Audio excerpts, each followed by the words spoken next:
Yo guys, it's CFB here. Welcome back to a brand new video. Welcome back to the channel. Today we are back with another transfer news video. I was going to say match preview then. Match preview will be coming tomorrow, so make sure the bell notification's on for that, because match preview for the Conference League game will be tomorrow, so be on the lookout for that. Without further ado, we have got transfer news. We've got a load of transfer news that's coming today. We've got some recycled news, but just a little bit more detail, so we're going to get into that.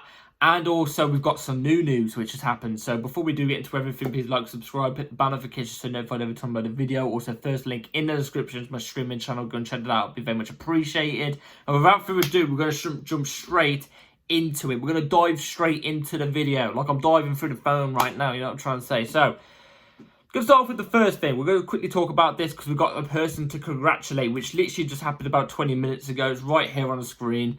Cole Palmer is in the PFA Young Player of the Year. Cole Palmer, as you can tell right here, right now, won Young Player of the Year, PFA Young Player of the Year, if you want to be, correct. Congratulations to Palmer. I think he fully deserves it. You know, after the season that he had last season, he should have been in the team of the team of the year, not like the team of the year, that you usually get in Europe. I'm talking about the Premier League team of the year. He didn't even get in the 11. He didn't get in the team. How? I don't understand. In my opinion, I think he was better than Phil Foden as well. Shoot me down as much as you want. I think Cole Palmer did better than Phil Foden. He put Phil Foden in that Chelsea team last year under Pochettino as well. I'm telling you, he didn't put up the numbers and do as well as what Cole Palmer does. I'm telling you that. So, anyway, congratulations to Cole Palmer. He deserves it. He deserves even more. Hopefully, he can replicate it this upcoming season, because we need it. We need top four. So, yeah. Either way, moving on to transfer news now. Moving on to the transfer news. This is the first thing that's come up. I'm going to take a step back so you can fully see me. This is the first thing that's come up. So, from Fabrizio Romano. Amada Broja to Ipswich Town. Here we go. Verbal agreement completed on initial loan deal. There will be mandatory buy clause in case Ipswich FC avoid relegation. Total package worth over £30 million accepted by Chelsea, with salary covered until June. Medical in the next 24 hours. Look, I'm not too happy it's a loan. I gotta be honest. I just want Broja gone. No offense to Broja, I just want him gone. We need the money, especially if we can get certain striker we're going to talk about later on. Yes, we got more news, but good luck to Broja. I've got nothing against him. It's just not that great. It's just not that great. And 30 million, wow. That's not the loan price. I don't think that's not the loan price. That's the buy clause if Ipswich avoid relegation, which they could do, but I think they're going to get relegated. And if that's the case, I mean, it's up to Ipswich if they want to buy Broja or not. So let's see if he has a good season. We've got to hope he has a good season so they end up buying him. Do you know what I'm trying to say? So they avoid relegation.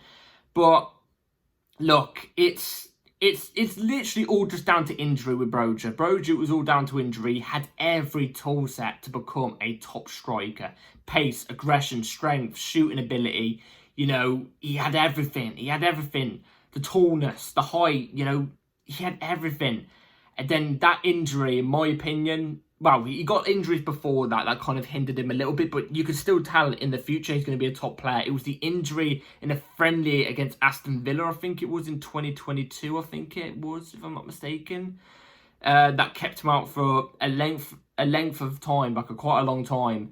I think that done his career. Like, there was no way he was going to come back from that, which is unfortunate. Because, like I said, he's a Cobham person. He's Chelsea. He supports Chelsea. Chelsea's his club. It's just such a shame that he can't make it through. But look, if we can get 30 million for, I was thinking 10 million, but if we can get 30 for him, wow, fair play to the owners on that behalf. There's one thing they don't mess up on, and that's sales. You could debate if they sell the right person or not. You can debate about that. But in terms of the price we can get for players, there's no doubt they can work their wonders with that. No doubt. So, yeah. Good luck to Broja. Hope he kills it at Ipswich. And, yeah, just not against us. Moving on to the next bit of news. This one, it's, It's to do with one of our senior players, and it's somebody I want to leave, but do I see him leaving? No, personally not. So we're going to get into it right now. So, oh, by the way, take the source with a pinch of salt. He has been right a couple times, but I'm going to read it now. Sources say there has been movement today on scheduling talks over Sterling's future. Enzo Maresca indicated in training last week that his chances of playing would be limited and he should start considering alternatives. And I completely agree with Maresca. One thing I'm starting to like about Maresca in a sense is he's a bit... he says it how it is. He's not afraid to say it how it is. And I kind of like that because we don't see that much with managers in the Premier League nowadays. He would just get straight to the point. Like we saw with Chilwell. I haven't mentioned it yet in the video, but with Chilwell, he basically said to Chilwell, mate, he literally said in a press conference, I can't say word for word, bar for bar, you know what I'm trying to say, but he basically said, off your job, go and get minutes, you're not getting minutes here. That's literally what he said. In the media, it was pretty clear what he was indicating that, you know, he was basically saying to Chilwell, get on your bike, mate. You're not, you know, you're not in my plans. And I think that's the exact same thing with Sterling. Mudryk didn't get any minutes on Sunday. Sterling wasn't even in the squad. And this ties into something real quick that I've got to talk about. I didn't read the statement fully. I didn't read the statement that Sterling's team put out before kickoff. I think it was an hour before kickoff because he wasn't in the squad. I didn't read it fully because I just couldn't be asked. But I've seen a lot of people complain about it, and I've seen a lot of people talk about it online and stuff like that. But all I've got to say is, what the hell? What's the point? An hour before kickoff too, and you decide to chuck out a statement because you're moaning and whinging that you can't get into the squad. Train harder. Train harder. Show us why you need to be in the squad. You know what I mean? Sorry about this. Show us why you need to be in a squad. You know, don't be chucking out statements and PR statements and stuff like that. No, I don't think Sterling's good enough personally. I know he's one of the more experienced people in the team. I think he is the oldest in the team, but he's not good enough. He's not good enough in my opinion. The reason why he flourished at City is because he could get tap-ins after numerous amount of chances created for him. He's not going to get that at Chelsea. He's not going to get that at Chelsea, and clearly Maresca doesn't favour him. He favours Neto and Mudryk over him. And I can guarantee you as well, he's going to favour Felix over him. So, you know, I say off he pops early. We can get a decent bit of money for Sterling as well. Because I feel like, look, performances-wise, Sterling doesn't put up performances, in my opinion. I think performances-wise, he lets us down all the time. He just pops up with a goal or an assist every so often. You know, at times where you think, how has he scored that in this type of game when he's not even played that well? Do you know what I'm trying to say? You know what I mean? Most of his goals are tap-ins, but either way, he's got to be in the right place at the right time. And I still think we could get about 40 million for Sterling because he gets GA. He gets GA, and this is the one thing I always say about people who try and compare, you know, Hazard with people who have enormous amount of GA, like Salah and stuff like that. I always say Hazard way better winger, and that's not just me saying it out of bias because I'm a Chelsea fan. I was going to say Chelsea player then. No, I honestly, if a player gets GA and he's an amazing player on the pitch, like a Lionel Messi, like a Neymar or something like that, then I will say. But I love watching players with the eyes. They have to get some sort of GA, obviously. They've got to get some sort of goals or assists to add to their tally. And Hazard did do that. But Sterling, in my opinion, is complete opposite. He gets GA, but he doesn't add the performances. And I think in Serie A, especially with Juventus looking at him, I think they'll probably be looking at him and going, look, he's getting 11 or 12 GA a season at Chelsea. You know, he'll get more in the Serie A. Because let's be real here, the Premier League is the toughest league in the world. So I'd probably say Serie A's the second, but there's a big gap. There's a big gap. And, you know, I think even for Sterling's career, I think Sterling's got to start considering. My only worry is, I think, I'm hoping he's willing to lower his wages. Otherwise, I think teams like Juventus and stuff out look at his wages of 315k a week, or whatever it is, 350k a week. It's definitely over 300, and probably be turned off by it. Do you know what I'm trying to say? So, yeah, we'll have to see how it develops. I think we've got to get rid of one winger, and that's not Neto. It's got to be either Sterling or Mudryk. Simple as that. And I think out of the two, I think I'm going to go with Sterling, because at least with Mudryk, there's some sort of excuse. He's a young, very raw player. Do you know what I'm trying to say? but he's got an enormous amount of potential, and he does on an occasion do something well, but at the same time he's just raw. Whereas at least with Sterling, he's experienced. He puts up GA, yes, but his performances stink, and it just doesn't seem like he wants to be at the team. That's what it is. So we'll have to see how it develops, like I said. Anyway, moving back on to Victor Osimhen. What's the latest on Victor Osimhen? Well, this came out today. Chelsea will try to sign a new striker during this window after they complete a deal for João Felix. Victor Osimhen has been a target all summer, but at the moment, Chelsea would not sign on a permanent deal. We've heard this story God knows how many times. I'm sorry I have to keep saying it. But, you know, something new always keeps coming up to my head. Something new always keeps coming up to my head. I think this deal... Look, one day I feel like this deal's going to happen. Then one day I feel like it's not. I think this deal has to happen. It's the easiest deal. And my worry right now is there's 10 days left of the transfer window. The transfer window ends next Friday. If we're planning on getting a striker in this by the end of the window, which is in 10 days, regardless if it's Osimhen or not, then we've got to be quick, man. We've got to start talking. We've got to start talking with Victor Osimhen now to see if a deal wants to get done or not. Like I said, in my opinion, I think it's Victor Osimhen or it's a failure. It's failure or it's Victor Osimhen. Simple as that. Because at least with Victor Osimhen, there's a way here. It's either he accepts a move to a Saudi club, which I don't think he wants to. I think at the peak of his career, where he's nearing the peak of his career, he wants to be in Europe or something like that. Do you know what I mean? He wants to be at a top team, not in Saudi. No offense to Saudi.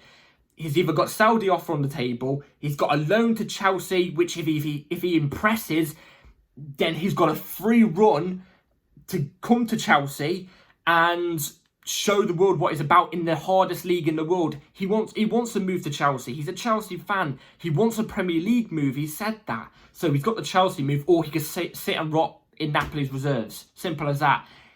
There's such an easy way here of going about. It's not even just on Victor Osimhen. I don't even blame Osimhen for not wanting to reduce his wages. That's normal. He's got to think about his family, even if he likes Chelsea or not. Do you know what I mean? He's got to think about his family. But that's not the thing. We haven't even entered negotiations with Victor Osimhen yet, so we're being slow too. It's stupid, but if we don't get Victor Osimhen, then we're going to get a panic buy striker. That's my worry. We're going to get a panic buy striker. And I've seen a lot of people say about Ivan Toney. I love Ivan Toney. He would be my second choice. But there's a massive negative here we're not thinking about. He doesn't fit Maresca's system. Maresca wants pressing players. People, especially a striker, who can press that defence and cause maybe an issue, a mistake. Toney doesn't offer that. Toney doesn't offer that. He's a creative striker in that sense. He won't offer that. But he offers you goals. But I don't know. We just got to enter negotiations, man. We have to soon. After tonight, it's 9 days until the window ends. We've got to get moving. We have to. Quick time. Anyway, quick time as I'm speaking. This came out just before the Felix deal was completed. Also by Fraser Fletcher. But it also says something about Victor Osimhen. So this is what has been said. Chelsea about to complete multiple deals. Romelu Lukaku is about to join Napoli. Felix deal has been described as sources as ready to go and down to final bits. Conor Gallagher to go the other way and join Atletico. Then the plan is clear. Victor Osimhen.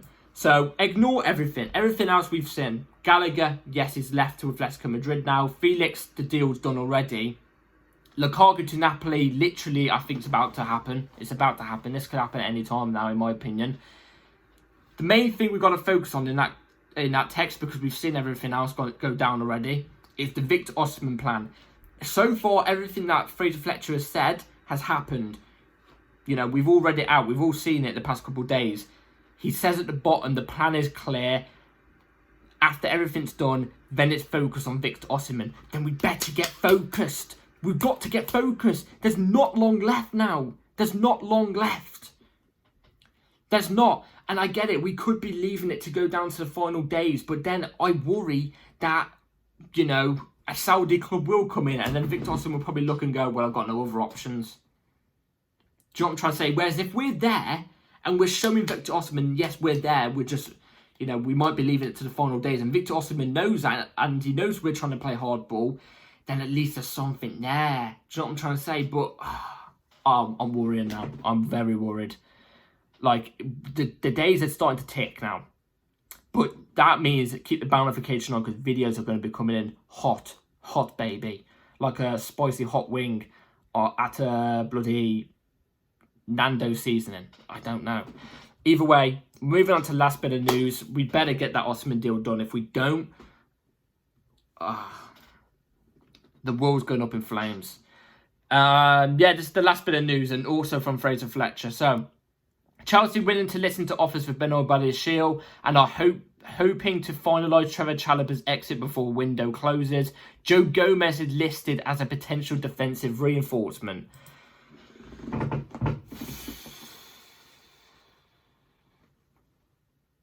Joe Gomez, man.